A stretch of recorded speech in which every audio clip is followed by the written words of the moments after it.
good evening, everyone. Welcome to Sounds of the Diaspora. As you can tell, I'm joined by my guest this week. I'm really excited because this gentleman, he's not a musician, but he has so much going on. We're here laughing because we're cutting it up, man.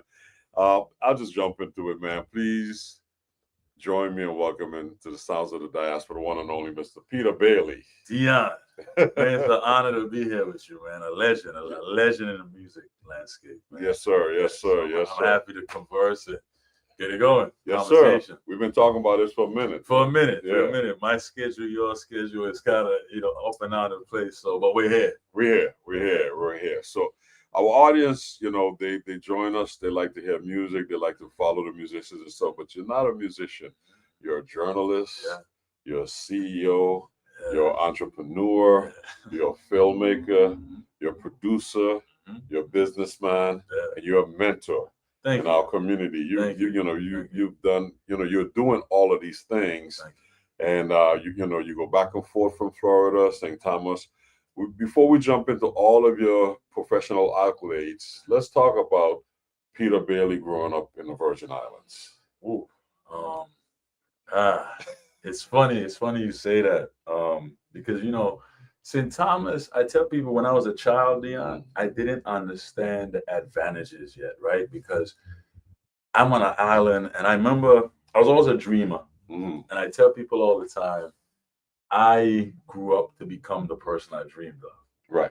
And it's a surreal feeling. So I grew up on the east end of the island.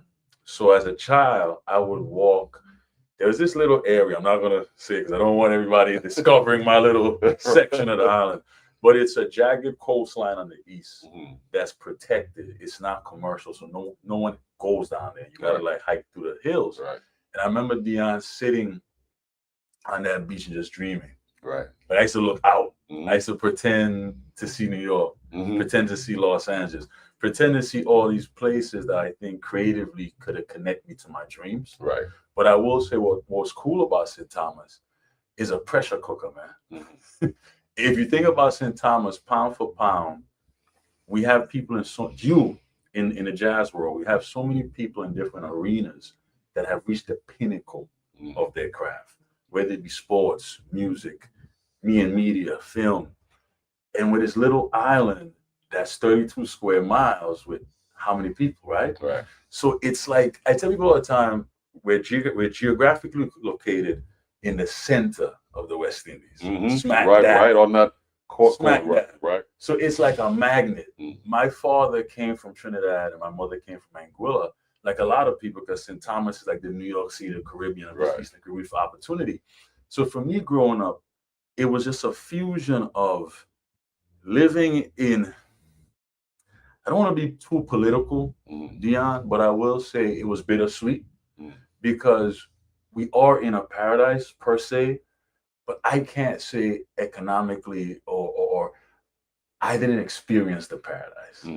So growing up for me, it was like I'm around a diamond I could touch and feel, but I can't really grasp. I can't hold it. Right. Because as small as we are, we're still a Western society. We're still a territory of the U.S. So we still have issues with leadership and governance per se. So that was difficult. And when I finally got to go away, I say all that to say this. That pressure cooker, it made me so competitive beyond that. I will say, coming from St. Thomas, I never felt inferior to anybody. Right. Because I think the strength of being a U.S. Virgin Island is that all my leaders look like me. Right, exactly. I grew up in a majority Black territory. We may have our issues, but my concept and ideas of power look like me. Exactly. Yeah. So when I went to the United States, the mainland, man, I was ready to go. And I was ready to take hold of that place I used to see in the ocean. And I just dived right in. Right. And I became a writer because that was my way.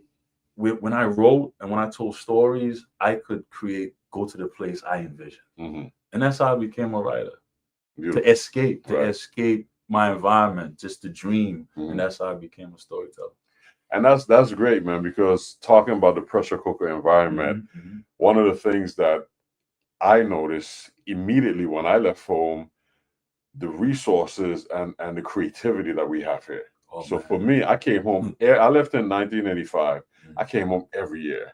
Wow. I went into the public schools. I would give away instruments. I would sit and listen to kids play and try to mentor them because the talent pool was, I mean, it was amazing. Yes. I mean, it still is. You know, I was in the public schools today. You know, the university is on spring break, and I spent half of my day in the public school hanging out with the students because I'm like, let me check out the next generation. That's one of the things that we have here, talent. And that's where we met. Yeah. In the school system. Right. When I brought my films and my creativity home. Right.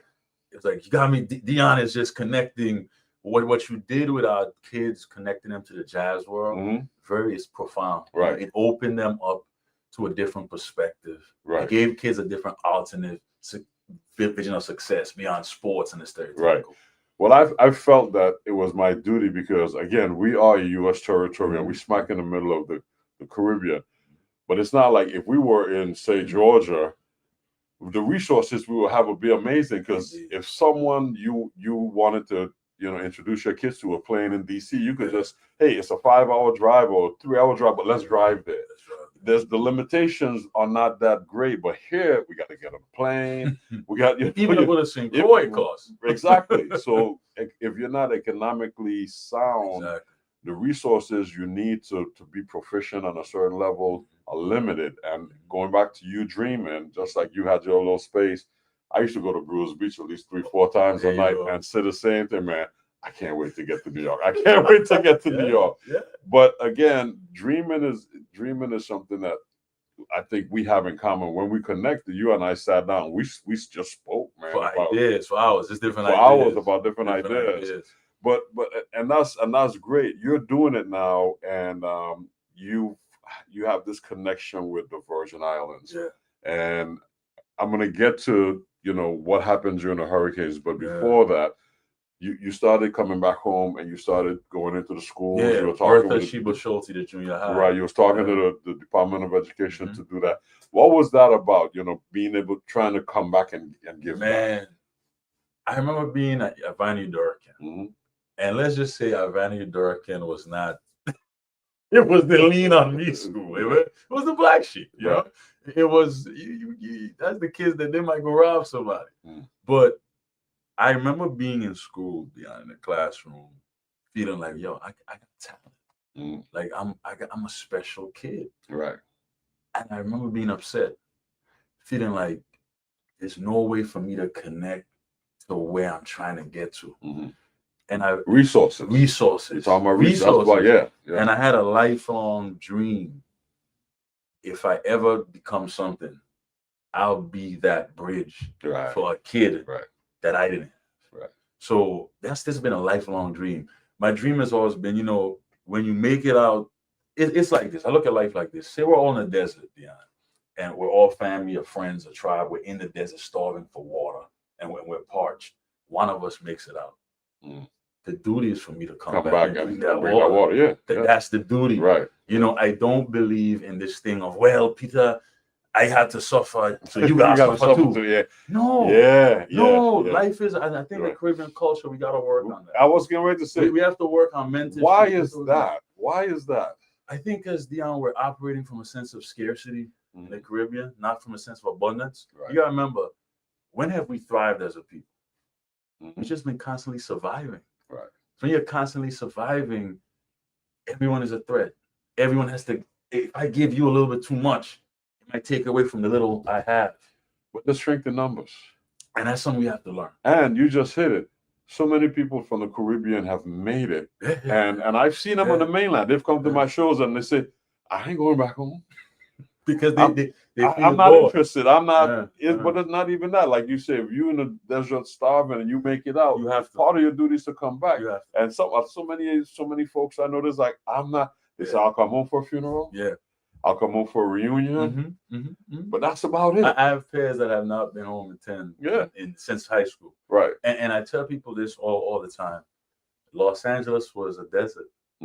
Dreamers created what it was. Yeah. So when they say, Peter, there's nothing home, you have to come create it. Yeah. And in today's digital era, there's no excuse. Right. There's no excuse. Yeah. And there's a lot home. When I first moved back home, I was having a conversation with my mother, and I was telling her about going into the schools and the things I'm doing and the mentoring and all of that. Yeah. And the conversation didn't really go that well. But at the end of the conversation, I said, well, this is an investment. And she said, well, what are you investing in? I said, talent, people. Yeah. Because believe it or not, as much as our resources was limited, there were people that actually looked out and helped. Yes. The resources may have been limited. I could name them. Right. Miss Thompson in Randy Dorican. She was my first drama teacher. Right. Miss Horsford, my English teacher. Right. There's a guy named Cabra in Friedenhoy was this guy, man, he wasn't a rich guy, but he just formed the intramural basketball league. And he'll pick us all up and he spent his money from his pocket. Right. You know, these are the heroes I thought about. Right. And these are the people, honestly, I used to look up to. Right. As a kid. And that little gesture of that person just put in that time and energy, whatever couple of dollars they had, even, you know, to buy you a uniform, or even after the uniform to stop and pick up a special or a soda, you know, on a consistent basis, just being in your life. I had that same thing. It was a couple of folks that mentored me along the way. And the only thing that a lot of them asked for was, when you see yourself coming, help them. That's it. And that little gesture changes the attitude of, oh, well, you got to suffer like me. Why, you know, why do I have to suffer if, you know, the person that came before me built that bridge and gave the recipe for me to be, like they say, you could feed them and you could teach them to fish. I tell you a story that's, I guess, not heartbreaking, but there was this kid, talented young man. Hope he's probably watching this. Could sing like a man. It's golden. His voice is golden. I was trying to set him up in the States with different producers. His father is a plumber. You know, older Caribbean guy. Right. What wrong with a plumber? Right. That's good for you know. Right. Kill the kid's entire dreams. Right. Yeah. Kill his dreams. So it's about how do we, Dion, get the change in mentality, but I think it happens when more of us make the sacrifice to be here. Yeah. And life is sacrifice. You know, life is sacrifice. Wherever you live, you're going to have to make sacrifice, and you're going to have to be part of a community. Indeed. And you're going to have to endure the positiveness and the pros and the cons of the community. You're going to have to endure that, because not every community is perfect. No community is perfect. You know, look at the U.S. Right. That's what I'm saying. So I lived in New York for 30 years. Yeah, me too. I lived in New York for a very long time. It wasn't until I got married and had a family and having a conversation with my wife, and she said, you know, you talk so much about, you know, growing up in the Virgin Islands, the pride, you know, you light up when you talk about it. It's like, let's have our... She challenged it. Right. She said, let's put action to your dreams. Let's share that with the family, you know. Nice. And that was me moving back home. I was coming home on a regular basis, but to, you know, move my family home and create that environment that I had in New York was a challenge. It still is a challenge, but it's one of the best things I did for my family. Indeed. And the community, I feel, you know, because, you know, I could have done this in New York. But Dion, that's how we live forever. Man is always wondering, how do we live forever? How do we live? By what we plant, man, by the kids that we breathe life into. And that's how we live forever. Right. So you went away, you did, you know, you created your life, your dream in Los Angeles, you know, and you kept coming back home and you created some really good opportunities for yourself and for the community. But as a journalist, you created your own platform. You know, I thank you for being on my show, but you have your own show also. Nightcap series. Right. So share with our audience. And I'll say boldly, Dion, Nightcap is the forefather of modern day podcasting. Nightcap it pioneered when you think of digital sit down interviews. So I was at the Miami Herald. The story is I was at Newsweek magazine in New York, then Time magazine, then the Miami Herald. But brother, even there it was hard, man. You know, I'm a black man in America, and I'm 6'8". I don't play basketball. Right. So it's either you go bounce a ball in America. The dichotomy for a black man is you go bounce a ball, make me laugh, or or just sing a rap song. Right. I did neither three. but it's funny because I ended up, my art took me to that world I wanted to invest in me. So I'm at the Miami Herald, and Trick Daddy used to read my work. The rapper, the hip hop star. And because I had a family member incarcerated, so my work became very profound because, and I was at time, I said, man, it was a great environment, but it was a very aristocratic. If you read Time magazine, it's not for the grassroots. Right. I'm a grassroots type of guy. So I eventually get down to the Miami Herald, which is, you have New York City, which is a melting pot, sophisticated, progressive melting pot. Miami is still Wild Wild West in the East. It's a rogue city. It's not a melting pot. It's a toss salad. Like little Brazil, little Haiti, little Colombia. And what happened as a Caribbean person, it was empowering because not only did my journalistic style in the Miami Herald get to be free, because the stories in Miami, man, if you're a storyteller in Miami, it's like you wake up to crazy. The stuff that happens in Miami was just made for TV every day. Right. So what I started to, I noticed that I was at an issue, Dion, with the way Black people of color was portrayed in movies, portrayed in print. So I started to humanize people of color. Instead of the stories about the robberies and the murders, I started writing stories like the drug addict in Miami that's trying to stay clean, but he can't find a place to live away from the drug. Right. Environment. Yeah. So I started to write these stories looking at class, not from a, stereotypical patronizing standpoint, where every story, everyone I wrote about was the hero of their tale. Because I don't like the victimization thing. Right. If you wake up tomorrow, you got a shot, you got a chance. We all get a chance. So Trick Daddy, all these different people is calling me because Black people were not covered like that in Miami yet. Black people in Miami, if they pick up the paper, they were caricatures. Right. So or victim. Right. So Trick and so they reached out, man, would you write my book? I was like, I didn't know this guy was reading, I was in my own stereotypes. And I got with him. It was a long journey. And that's how I credit Trick Daddy with immersing me into the entertainment business. Because as much as an artist people see in the news and whatnot, he's very respected. From a creative standpoint, in hip hop music, his Trick's work is very all to his own. And as you know, as a creative, originality is king in art. So after that, I was like, I don't think my style, my brand of journalism, which is they used to call it not safe journalism, but now I see everyone is doing not safe journalism, like everyone. So I said, man, I'm going to create my own space. And Nightcap was born. It was a conversation. People had never seen a conversation between the urban entertainers where I'm sitting with Waka Flocka Flame and I'm talking about God, spirituality. People hadn't seen that yet. Right. And it took off. I remember just when it started to take off, when the stars came to Miami, sometimes they would bypass the NBC Miamis. And they would come to me, the T.I.s, the Mike Tysons.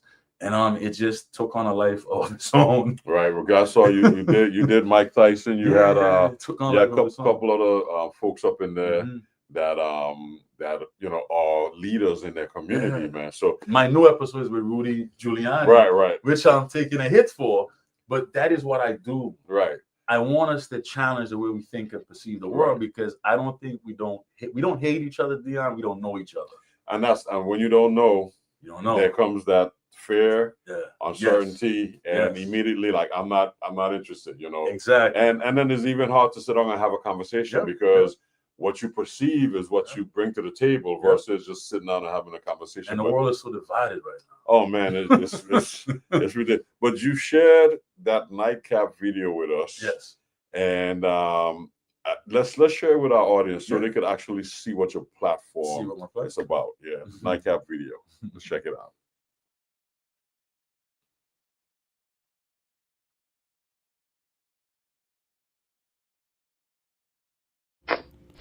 I'm Peter Baily, and I invite you to share a nightcap with me once again, as it's been years since you've last seen my interviews, which inspired the current podcast revolution and redefined the art of conversation. A journey that began after a career writing for Time, Newsweek, the Miami Herald, and a hip-hop legend's memoir. Peter, he never makes the urban community look like it's terrible. He always tells a story about how far we've come. But was halted after Hurricanes Irma and Maria led me to share my Virgin Islands community story. I met with the president of the Virgin Islands in the wake of that unprecedented tragedy. Peter, ain't too many people get me to do this, man. I know. So I want you to know I definitely respect you. You know what I'm saying? Respect the work that you put in and what you've been able to accomplish and get done. But now I'm back to pick up where I left off, to engage with your favorite stars and newsmakers. When something happens, people like to distance themselves. This is the thing. Everybody in life nobody escapes through life being mistake-free. True. You know what I'm saying? Some people just have a magnifying glass on them more than others. Baily, what's up, man? Dude, you like a legend, dude. On the issues that matter most, in search of truth and the clarity derived.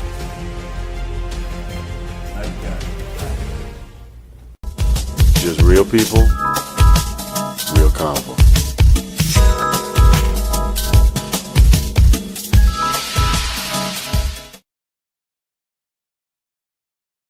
So Nightcap, that's your branding. That's your brand that you started off presenting podcasts way back then. I didn't even know what it was called. Exactly. What year was this? 2010. 2010. So fast forward to 2025.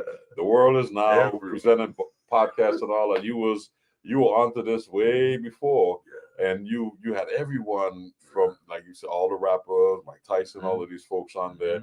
And you sat down and you started telling everybody's story, and portraying them, like you said, as heroes, regardless of what, because not everybody's perfect. Nobody's perfect. So we all have our challenges, but so doing all of that put you in a whole nother light, and you had some controversial guests on there. As well. I remember Boosie was one of my first controversial ones. He talked about black on black crime. People went crazy. Yeah. They actually teach.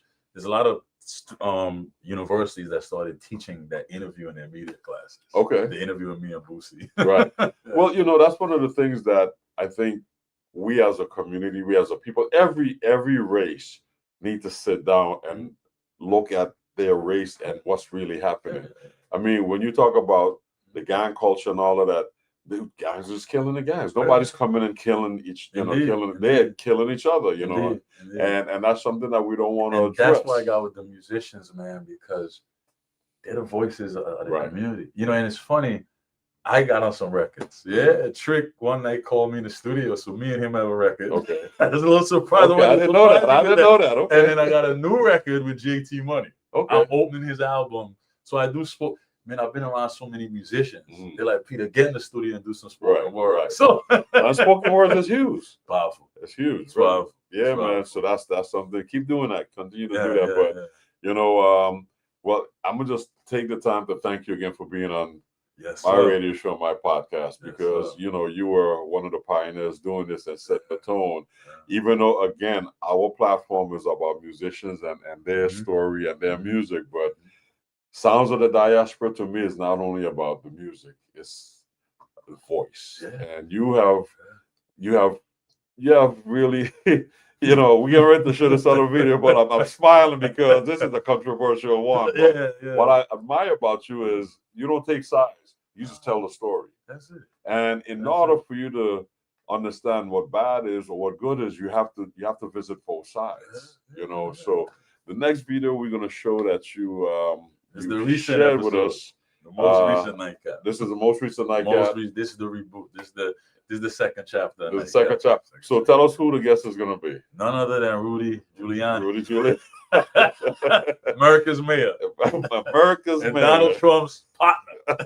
Okay. So let's check this edited version out, man. The Nightcap with Peter Baily.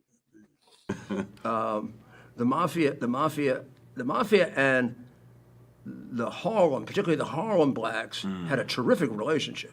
I don't think they ever killed each other. They made a deal on drugs and on numbers, and it worked out to their advantage. They made a fortune on it.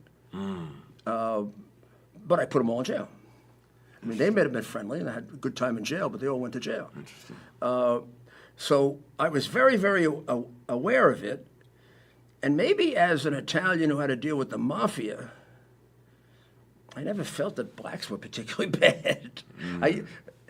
If I would run into friends that would say anything about blacks or other people, or I remember they said, "Oh, these Chinese, they're much more violent than the mafia."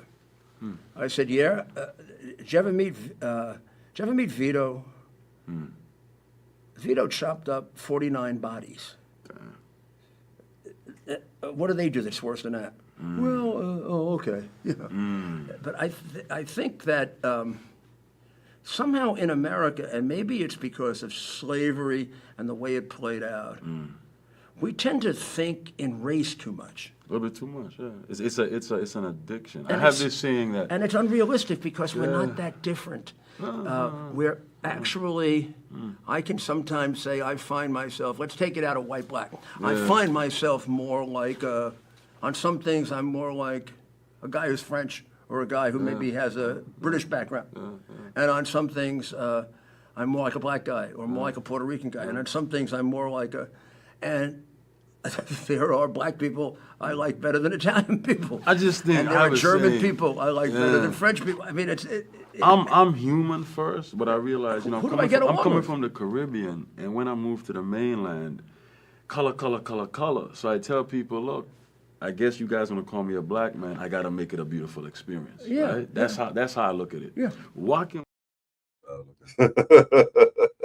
So that's Rudy Giuliani. Yeah, man. So why did you have? I'm gonna ask you these questions. Yeah. Why did you have Rudy on your show? His team and everybody wanted to get on NACAP. Okay. Because of it's funny, we talk about the Virgin Islands, and I think I know living here, growing up here, infused my style of journalism. Bro, we're like everybody. Everybody comes here. Right. It's a very I would argue St. Thomas is one of the most cosmopolitan places per capita in the world. Right. 32 square miles, you have everyone here. Everyone.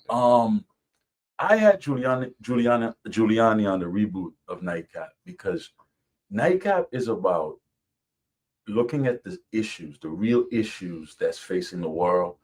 And because of my access, I have access, getting the people who are architects of what's impacting our world to share their truth, right? To share, let's just be honest, like Giuliani, hate Giuliani, the man has made an impact on the landscape, on the political landscape. Right. I mean, he's the right hand, one of the right hands of not arguably, the most powerful man on the planet right now, which is President Donald Trump.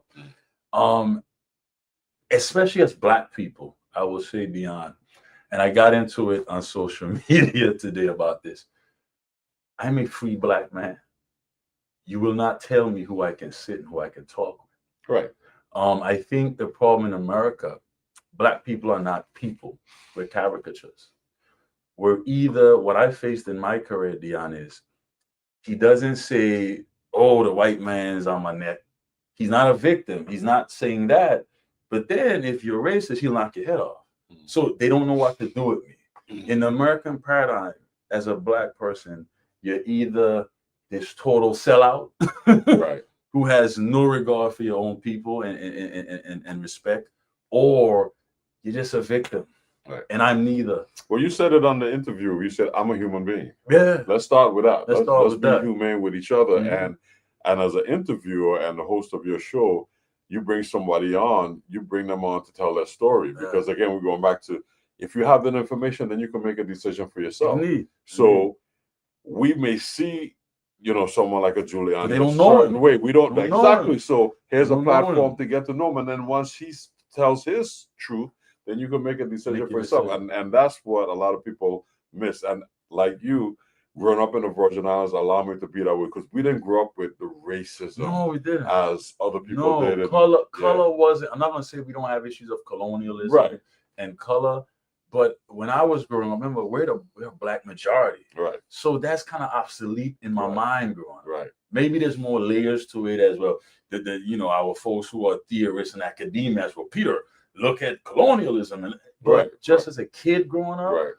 I can't say that I saw race the way I was. Well, nobody said you can't go across that track because if you got in trouble over there because you did something wrong, it wasn't because it was about your character. Exactly, character rules more in the Caribbean than color. That color, right? Exactly. And I could go as far as to say the first time I heard the N-word, I was in college. I had no idea what it meant. Me too. I was like, what? Somebody was like, you don't know what it means? I was like, nope, no clue. And so I just plowed through. I used to have a very hard time with my African American peers because they were like, Peter, you so bold and you defiant. Because I don't. If you don't know, we don't see those boundaries. No, I don't see the boundaries. We don't see those boundaries. And that's no disrespect to my brothers and sisters in the U.S. mainland because their context is different. I don't know what it's like to grow up in a place that's geographically different from your roots. It's cold, it's winter, and you're in a minority. Right. You know? Right. And I think one of the things that allow people like you and me coming from the Caribbean, once we started to talk and people heard our accent, then it was like, oh, well, you West Indians, so and then that happened, and then that part happened. So you don't you don't know about all of this, so because you West Indians, so so we in this weird, and it's that weird little middle ground. If you look at it, that's where the world is leading. I would say this generation of kids, man. I was in the George Floyd protest. I got tear gassed and everything. I'll never forget this, Dion. There was all these white kids around me. And I stayed at the protest because I didn't want the cops to beat up these kids. Right. Those kids were ready to die out there. And I was like, what's going on here? But I say this back to music. Hip hop has now become the new rock and roll. Right. Arguably. No, hip hop is the most lucrative, most influential art form on the planet right now. Right. It's hard to hate a black man when your child is listening to Kendrick Lamar all day in his ass. Right. And that's where the artists come in, because if you go back in time, every decade, rock and roll, R&B stars, all that. Then you go back to the jazz was the first. I'm about to say jazz was the first guys. Jazz was the first guys. Jazz Monk was on the cover of Time magazine. Lee Morgan and Charlie Parker and Miles Davis. They set the tone. What athletes and rappers are doing now, jazz musicians. Miles set the tone. Back in the day, in the 60s and early 70s. They were the trendsetters.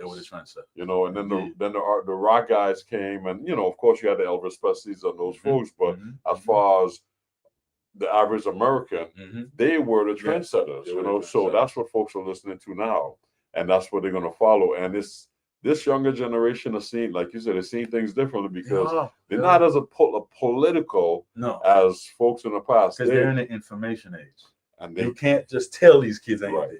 Oh, what you say, Mr. Baily? I'm gonna go Google that and search for myself. And then they make my son is 15, and I remember the night of the elections, they had him and his friends were like going back and forth, checking things out, and then the next day they had their own conversation about it, like where they think the world is gonna go based on what's happening. And even now, when I talk to him, he's 15 years old.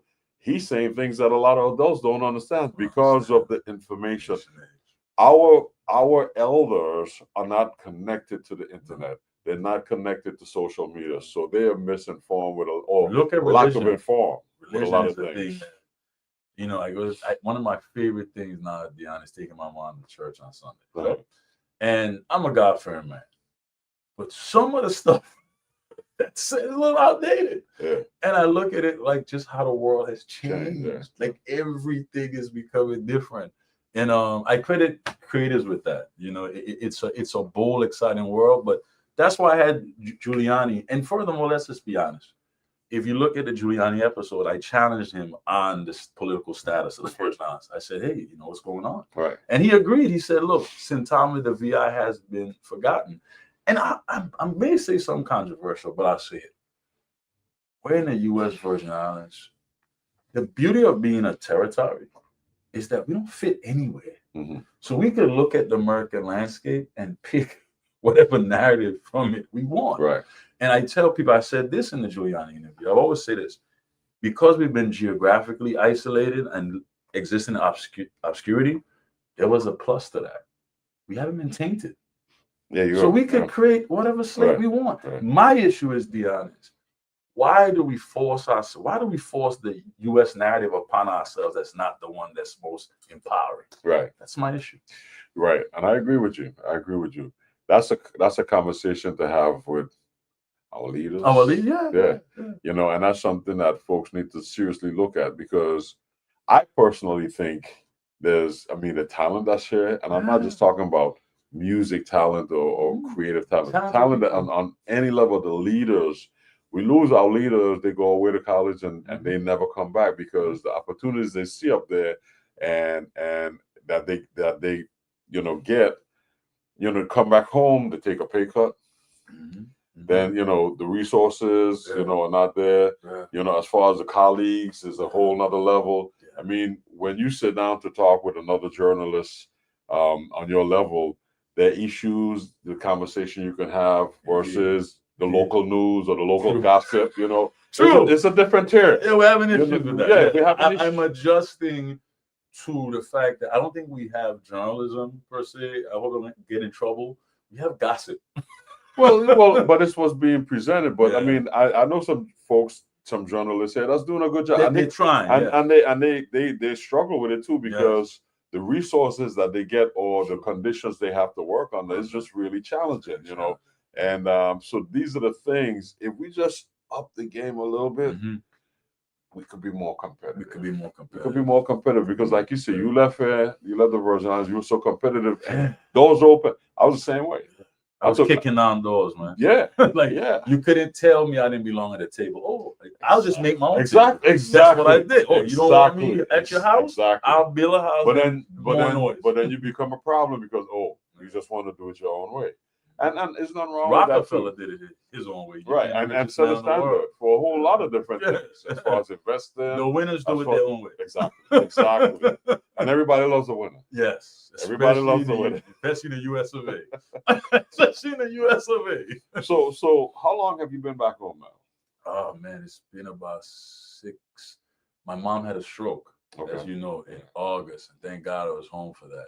About 8 months now. 8 months consecutive. Right. Yeah. So I know going back to 2015, and then through the hurricanes and stuff, those 2 particular hurricanes, Irma and Maria, that hit the Virgin Islands. Yeah. You were here for them. Yes, I happened to be here. That was a crazy story, Dion, because that is the story that marks my life's legacy. Right, exactly. When it's all said and done, with everything I've done in my life, we have moments, Dion, I'm sure you have yours, where I get to say I'm part of history. And in that moment, if I never ever anything doing it in my life again, which I'm going to do more of, that moment, it was God put me here. I believe I was here because God put me here. If you just look at why am I here, I mean, it's so that moment will live on and on in my legacy, and that's something that I'm so proud of, because I actually the dream was fulfilled, Dion.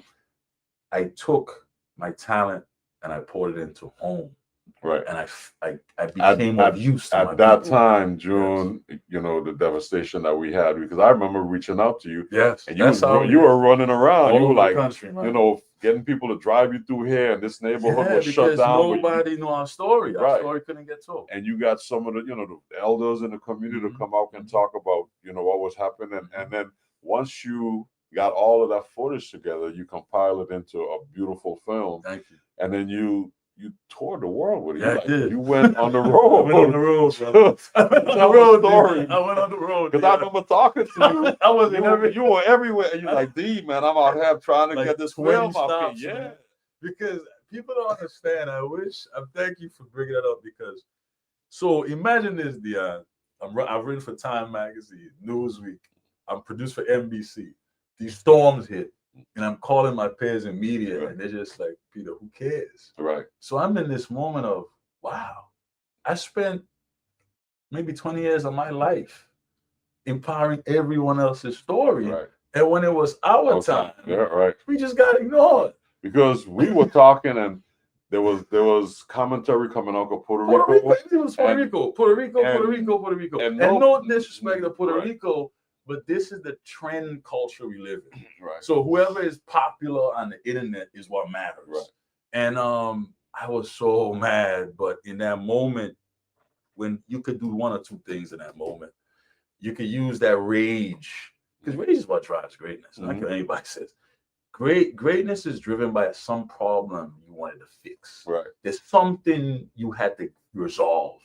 And if you do it to the utmost effort, where you literally forsake self-preservation, you just might impact history. Right. And that's that moment. When I set out on that journey, I wasn't thinking about history, and I was thinking about, I'm going to end up on the radio with Jesse Jackson, and I'm going to be in the New York Times and have the president kind of throwing shots. It was, we needed our story told. Right. And I was the one who had the skill set to do it. And when I told him, man, and what happened, it was a snowball effect. Like the different schools had never really had a Caribbean person with my skill set who was in a natural disaster at a moment when climate change just happens to be the biggest issue in the world. Right. And the Caribbean is being the first place to be affected by it. So it was like this weird moment for me. And they would just call and request me. And I was at University of Notre Dame, USC, everywhere, man. I went to Toronto. We won the film festival. Right, you were in Texas. You were everywhere. We were connecting on the road. Like, where are you at? You were telling me the story. Like, yo, man, these people wanted to hear the story, and then you won some awards. Yeah, it won best film, several awards. And it's funny because for me, the frustration was, okay, I make this big name in pop culture. So I'm thinking, I got a movie. No one cares. Right. If people in the islands are not selling somebody food, shaking and dancing in calypso half naked, or selling rum, Hollywood doesn't care. Right. So Peter, you got this movie where you guys are heroes. Because my thing was, Dion, I was not going to allow any journalist to come here and steal a narrative and make themselves hero of our tragedy. Right. We saved us. And there were some folks coming out here trying to look for utopia. Where's the looting? Exactly, putting out false misinformation about derogatory stuff, or what, like you said, the looting and all of that. And that didn't happen. It was the most beautiful. And I'll just be fair to Dion. This is a little dig. I know how confusion loving we could be. People. So I said, before we get back to fighting, I'm going to capture this beautiful moment in history. So forever and ever, when we fight, we could look at, this is who we are at our best. Right. And our kids could see Unbreakable Virgin Unbreakable Virgin Islanders. Well, you shared that with us, and let's share it with our audience and check out the work that Peter did during this tragic time in the Virgin Islands when we got hit by 2 Category 5. The only place in modern American history to be hit by 2 Category 5 in only less than 2 weeks. Right. Only people that have faced that. Let's check it out.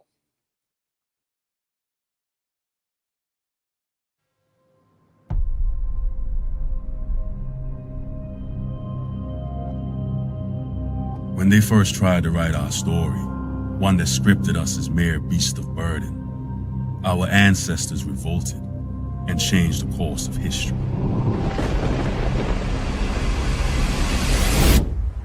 That was then.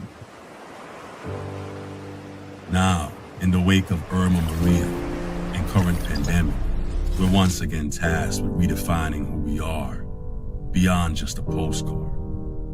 As the larger world savors to find respite amid our unrivaled beauty.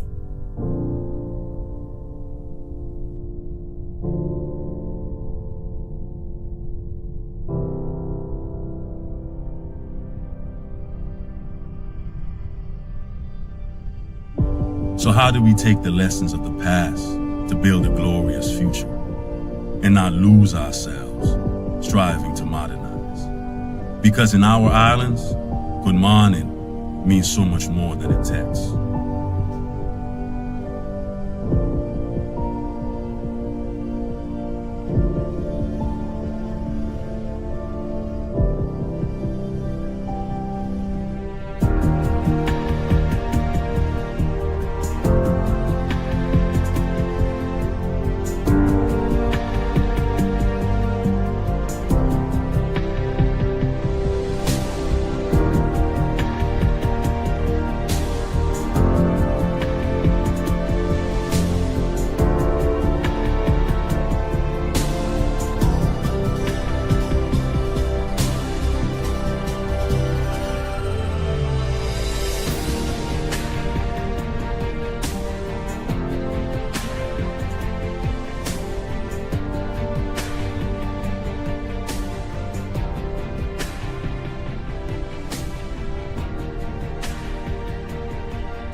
And will this new Virgin Islands we're crafting be one for all of we, just some, or them? Our ancestors deserve to know.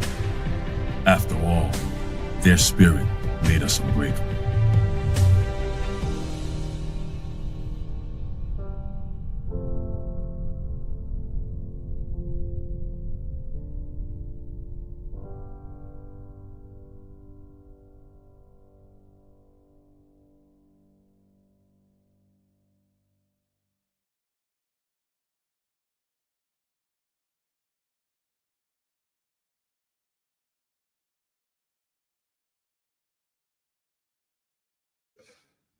So that's Unbreakable 2.0, Paradise Rediscovered. That's Peter Baily, the one and only, film producer extraordinaire. He's telling the story of the Virgin Islands. Now, Unbreakable 1, yes, that's when you went around. That film. So, as art, it progresses. Right. So the first film was that film was produced within the devastation. Right. I myself was still mentally in distress. Right. So that film was more about showing our resilience in that moment. So the production is great, but you'll see with this part 2, the production is a bit different because I had time to recess. So part 2, and the first film, man, it's in libraries around the world. It's in the libraries in Singapore, New York, Los Angeles, everywhere.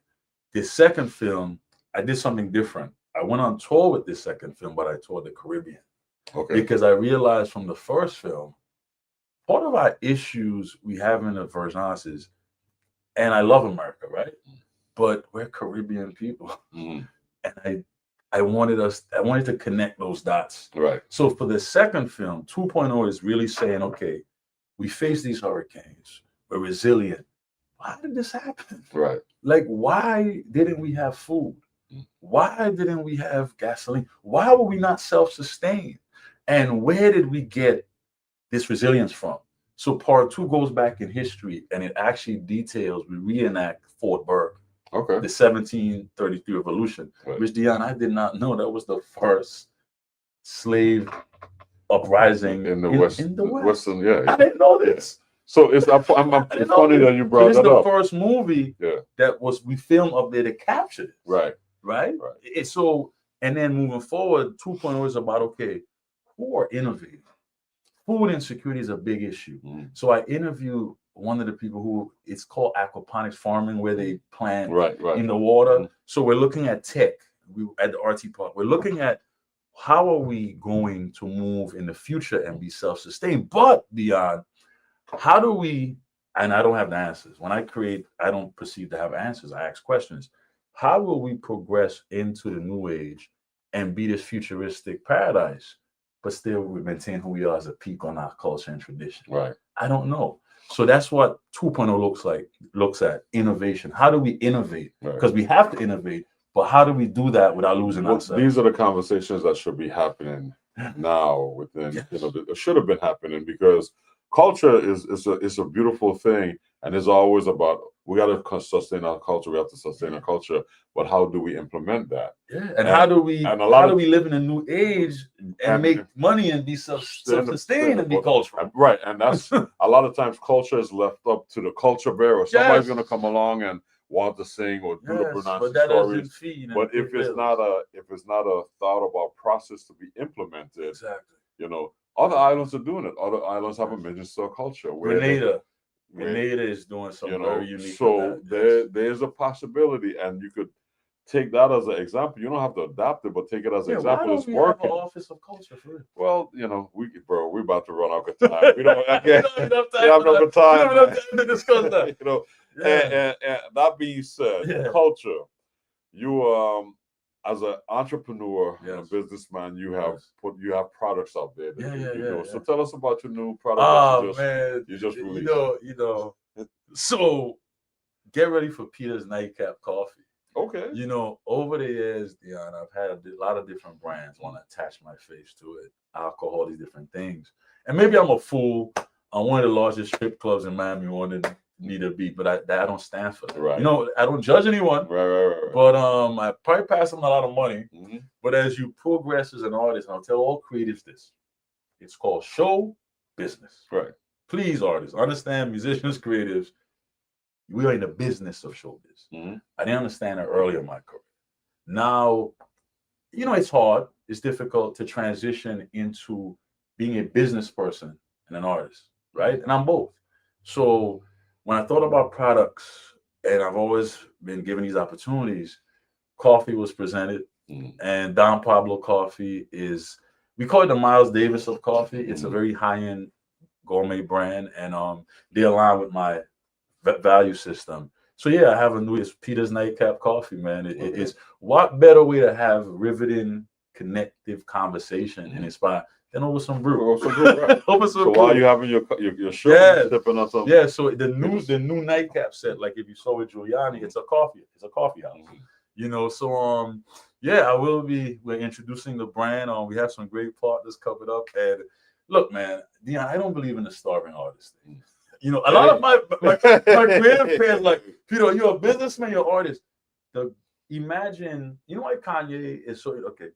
I know it's people are up on the fence about Kanye, but let's not take away his influence. Imagine if you have more artists who are just financially free. Right. You know what kind of art they can create? Right. They could just lead with their ideas and change the community that they can build. And change the world. Right. And that's why business people hate artists understanding business. Because artists, we lead with our heart, man. Like when I create Dion, it's my spirit. Right. And it got to be purposeful. I always say art without purpose is masturbation. It's get over yourself. So true art. And it's a lot of that going on. Yes. Especially in this digital age. Yeah. True artists, they heal the world. Right. So I've always said, Dion, I have something, God put this on my heart to heal. So let me understand business. So I don't have to compromise my art for your check. So that's why I'm very sound. I don't play about my business. Right. No, and rightfully so. Coffees are very lucrative. You are that product, and you want to be represented. You want to sleep good at night. Yes. You know the story of Sam Cooke. This guy he was one of the first Black record label owners. I mean, Sam Cooke was a pioneer with handling his business, and all of a sudden he died. But my point is, that's very important to me because I've struggled. Oh yeah, Dion, I've struggled for this here thing called art, and I just feel that it's time for artists. Look at streaming. Like we've had these weird conversations. How do they even know how to quantify the money the artist makes from streaming? Right, and that's the challenge. All these different things, man. It's a challenge because I know there's a conversation going on in Congress about that same thing. The record, a billion streams. How do I know what's my cut? And that's the challenge. The record industry wasn't hip to downloading and streaming and all of that. So they dropped the ball on it. So you could count your revenues through mechanical rights and all of that stuff. But streaming platform is a different thing, and that's still being figured out now. If you have a platform like a CD Baby and there's X amount of download, you could do that. But once you start going into the world and all of that, it's a challenge right now. They don't want the creatives to be free, man. Right. And I have to be a free creative. When I'm free, God speaks, and I just create unfiltered art that helps bless His world, and I'm happy about that. Yeah. And it's a beautiful thing, man. When you're doing it, and what I like to see is that you're back home in the Virgin Islands doing it. Like I remember when I moved back home, we was talking about. You was like, "D, I want to move back home." I told you, I'm gonna do it, man. We got to set up, but things have to be set up right, and you have to. And that's why I came home every year because I was looking at how do you make this. Because Dion, to me, we are the dream kids could touch. Right. Kids could see me go to my studio in Miami, sit with Giuliani. Then I might vest up on the beach. Right. That's that's important. And you're the product that they not the product, but they can see like, okay, that's the guy I want to be. When you was growing up, you had to dream it and imagine that person sitting there. That's a good point. I didn't think of that. Yeah. Now they could see it in me, and that's important to me. I had an uncle, Alan Canton. He used to play records on Saturday. He would sit down with his record collection, and man, I fell in love with those recordings. I used to close my eyes and dream about being in those recordings and playing with these guys. And I used to go down on Bruce Beach at night and say, "I'm gonna be in New York. I'm gonna be in the studio. I'm gonna be playing with these musicians." When I got to New York, I made a list. One of my teachers said, make a list of 100 musicians that you want to play with. And I play with everybody on that list except the folks that have passed away before I got to play with them. And that's how You play with Quentin Marcellus, right? I play with Winton. Oh, yeah. Winton, yeah. I play with Winton, yeah. And he was on my list, and and that's what kept me in New York for 30 years. I was going down my list. Down that list. Because that's how you build your career. You have to have a purpose. Yeah. And like you said, it either rage or something. For me, I created a purpose, and I was like, I love these musicians. I love their music. I want to play with them. I want to be that good enough to play with them. And unless somebody passed away, I play with those folks on my list. That's very and cool. More, you know. That's So and you have become that example for these young men and women here from a journalistic standpoint, mentoring, business-wise. Yeah, tell us real quick. We're running out of time, but tell us real quick about your Yellow Cedar. Oh, media so group. yes, Yeah, we Yellow didn't even Cedar, talk about that. Yellow Cedar is the new company. Me and my business partner went to college together, Jed John Hope, and we discussed it's time for a progressive media platform locally. I think that more Virgin Islanders are getting very educated. They're coming home. And it's not only about education. I just think that a lot of our people, you see the breaking news, but where's the forward-thinking analysis for the progressive-minded Virgin Islander? So yellowcedarmedia.com is a multimedia company. We have a 60-minute style show called Up Front. We featured the governor on there. We had the Secretary of HUD, and we have Raja Bell coming up, the basketball player from St. Croix, who played against Kobe in the finals, and just a lot of great different stories, man. We hired a great staff of local writers and creatives because it's about creating that ecosystem of creatives because they need an outlet. Right. They need an outlet, and Yellow Cedar is providing that. So I'm happy about it. Great. It's like I said, I grew up to become the guy I dreamed about. I pinch myself every day. It's kind of surreal. It's surreal. Well, you know, I know a lot of folks there in the Virgin Islands watch you growing up, and they speak highly of you, and they mentored you. And you know, when we first connected, they was like, "Yeah, you guys need to." I know everybody said you got to connect with Commissioner McCollum. You got to connect with Dion. You guys, yeah. So it's finally happening, and I'm happy that you were able to come on the show. Unfortunately, our time is up, man. But tell our audience how they can follow you. I know we talked about your different platforms, but share with them. So I'm on social media. It's I am Peter Baily, Ley. On Facebook, it's Nightcap Media. On Facebook, Yellow Cedar Media. And then the website is nightcapmedia.com. NITECAP media.com. Nightcap Media. Yes. So on YouTube, if you put in Nightcap, NITECAP with Peter Baily, all the episodes come up. There's over 100 Baily, Baily. Baily. Okay. So, man, it's been a pleasure having you on the show. Thank you. It's been a while coming up, man. Indeed. You have you fulfilled one of my checks. You've been so do this for a minute. Yeah, we've been talking for over a year of sitting down and really having this conversation.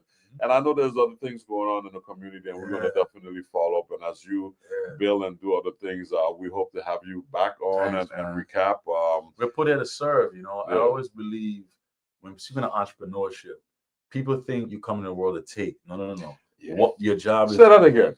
People think you come into the world to take. Right. No, you come into the world to see where you could add. Right. And if you add as much as you can on a larger scale, you'll be blessed. And I think, and I'm more than you I'm take. going to just say this. I think that's one of the challenges we have in the Caribbean. Yeah. Because there's people that's doing that, you know. But if you're real and you accomplish, and you know. Mentoring and nurturing, it's a win-win for everyone. Yeah. It's a win-win for everyone. Yeah. And I think this is, you and I have been talking about this for years now. And I'm happy to see your success, and I'm happy to see that people are starting to understand. They're starting to understand. We have to. Yeah. They have to understand because we live in a world everyone is taking. Someone needs to pour back in. Right. And people also say, well, Peter, if I help 10 people and they're ungrateful, no, God is watching. Right, the universe is watching. It's like lending somebody some money. If I lend somebody $20, I don't even lend money. I just give it because that's what I'm saying. I'm like, I don't want it back. You know, I'm not even looking for it back. Exactly. You know, and I've been surprised a couple of times. You know, I've had people, man, that come years later say, "Hey, man, see, remember, and you might have needed that moment." Yeah.